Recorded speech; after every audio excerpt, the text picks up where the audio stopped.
কংগ্রেস একটা press release করে বলেছে যে জাহাঙ্গীর খান যে চলে গেছে, ভোটে না দাঁড়িয়ে চলে যাবে বলেছে। যদি এটা চলে যাওয়ার কি মানে হয় কেউ জানে না। যাই হোক, এটা ওর দলের সিদ্ধান্ত না। কার সিদ্ধান্ত এটা? কার সিদ্ধান্ত?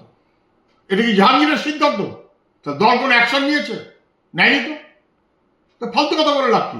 তাহলে কি এটা ঝুঁকে গেল? কে ঝুঁকলো? জাহাঙ্গীর ঝুঁকলো না জাহাঙ্গীরের বস ভাইপো ঝুঁকলো? যদি জাহাঙ্গীরের একার ব্যাপার হয় তাহলে দল জিজ্ঞাসা করবে না স্থানীয় এমপিকে যে ভাই তুমি 8 লাখের এমপি, তুমি নির্বাচনের প্রচারে যাওনি কেন? তাহলে কি একা জাহাঙ্গীরের ব্যাপার নাকি অভিষেকের ব্যাপার? কোথায় অভিষেক?